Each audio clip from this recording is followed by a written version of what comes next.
Salam saudara terkasih dalam Tuhan kita Yesus Kristus. Kita bertemu lagi dalam program Dipilih, Dipisahkan, dan Diutus. Kita akan bicara mengenai kesempatan pada pertemuan kali ini. Kenapa? Karena kesempatan adalah sebuah anugerah yang begitu luar biasa ketika kesempatan itu diberikan dan kepada orang-orang yang membutuhkan di luar sana. Ada banyak orang di luar sana yang hari-hari membutuhkan kesempatan. Kesempatan mereka untuk bertumbuh, kesempatan mereka untuk berubah, kesempatan mereka untuk memperbaiki diri, dan kesempatan mereka untuk mengenal Tuhan lebih dalam lagi.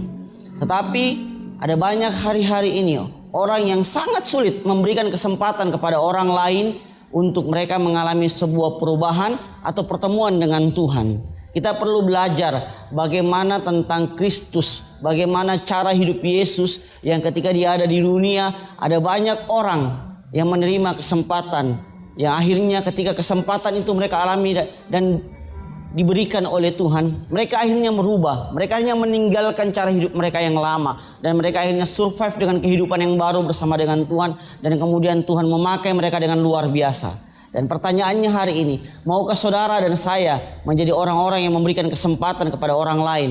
Kita mau belajar dari sebuah kisah yang sangat fenomenal di Alkitab, yaitu tentang perempuan yang kedapatan bersinah. Ya, kita baca di dalam Yohanes 8 ayat yang ketiga. Saya mulai langsung dari ayat yang ketiga. Dikatakan seperti ini, maka ahli-ahli Taurat dan orang-orang Farisi membawa kepadanya seorang perempuan yang kedapatan berbuat zina. Mereka menempatkan perempuan itu di tengah-tengah.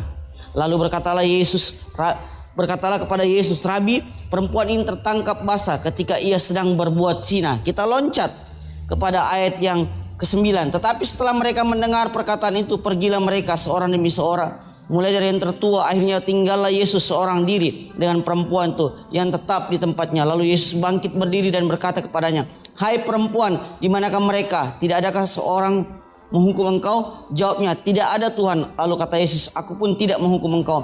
Pergilah dan jangan berbuat dosa lagi mulai dari sekarang. Kalau kita baca tentang kisah tentang perempuan yang bersinah ini, kita menemukan bagaimana seorang yang kedapatan bersinah, yang kemudian akhirnya dihakimi oleh ahli Farisi dan oleh ahli-ahli Taurat. Orang-orang yang mengerti dengan jelas tentang agama, orang-orang yang mengerti jelas tentang bagaimana pelajaran tentang kasih, tentang cinta. Tetapi ketika mereka menemukan orang yang berbuat salah, yang mereka lakukan adalah menggunakan orang tersebut untuk mencobai Yesus, mencobai tentang bagaimana Yesus mengambil respon dan pilihan atas setiap keputusannya terhadap perempuan yang bersinah ini. Tetapi kita menemukan bahwa di situ ada sesuatu yang luar biasa. Bagaimana Yesus tidak menghakimi perempuan itu. Dia hanya tunduk dan berkata, siapa yang tidak pernah berbuat dosa silakan melempari wanita ini terlebih dahulu. Dan pada akhirnya kita menemukan sebuah cerita ending yang begitu luar biasa. Bagaimana Yesus berkata di ayat yang ke-11, jawabnya, tidak ada Tuhan. Lalu kata Yesus, aku pun tidak menghukum engkau. Pergilah dan jangan berbuat dosa lagi mulai dari sekarang. Bapak Ibu, dalam kehidupan ini tidak semua orang akan berada dalam posisi yang baik. Tidak semua orang yang kita temui adalah orang-orang yang benar, orang-orang yang suci, dan orang-orang yang mempunyai karakter yang baik. Ada masa dan di mana ketika kita melayani atau ketika kita bekerja atau bahkan di tengah-tengah keluarga kita akan ada orang-orang yang kehidupannya tidak berjalan sesuai dengan kebenaran. Ada orang-orang yang mempunyai gaya hidup yang berseberangan dengan kebenaran. Ada orang-orang yang menimbulkan huru-hara, ada orang-orang yang membuat kita terluka atau tersakiti, bahkan mencemarkan nama baik keluarga maupun gereja maupun Yesus sendiri. Tapi dari sudut pandang Tuhan, apa yang harus kita perbuat dan bagaimana caranya kita berespon? Kalau hari-hari ini kita menemukan orang-orang yang sedang mengalami masalah dengan karakter mereka, masalah dengan cara hidup mereka, masalah dengan cara pandang mereka yang berseberangan dengan Tuhan.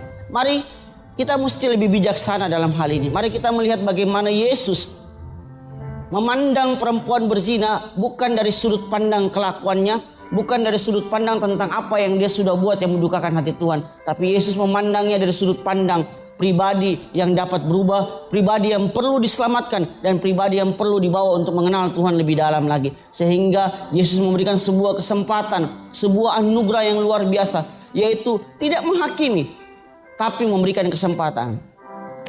Poin dari pembahasan kita ini Bapak Ibu, hari ini saya cuma bisa berkata begini, bahwa seseorang tidak akan pernah berubah ketika kita memberikan penghakiman. Tetapi orang akan berubah ketika ada kesempatan yang kita tawarkan untuk mereka mengambil kesempatan itu dan meninggalkan cara hidup yang lama dan mengalami perubahan. Ketika kita bertemu dengan orang-orang yang tidak melukakan hati kita, mari Bapak Ibu, berikan dia kesempatan, berikan dia nasihat, dorongan untuk menjadi pribadi yang lebih baik. Penghakiman saudara dan saya tidak membuat orang tersebut dewasa, tapi justru membuat mereka mengalami sebuah degradasi iman, mengalami sesuatu yang hidupnya mandek, tidak pernah bertumbuh.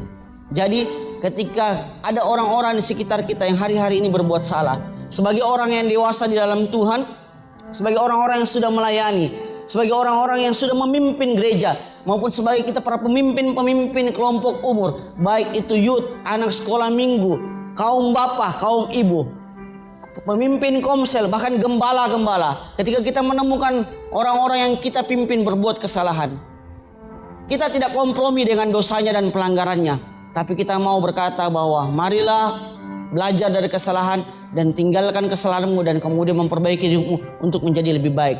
Stop penghakiman terhadap apa yang mereka buat. Karena ketika mereka berbuat sesuatu yang salah, bisa jadi karena mereka tidak punya pengetahuan yang benar. Bisa jadi karena mereka mempunyai kelemahan di apa yang sedang mereka perbuat lewat kesalahannya. Bisa jadi karena dia tidak tahu tentang bagaimana caranya untuk berdiri dan menjadi kuat di dalam Kristus. Sebagai orang-orang yang sudah mengenal Tuhan lebih dalam, jangan pernah lelah, jangan pernah bosan untuk menuntun orang dalam kebenaran dan memberikan kesempatan siapapun orangnya, apapun pelanggarannya, untuk mereka menjadi pribadi yang lebih baik.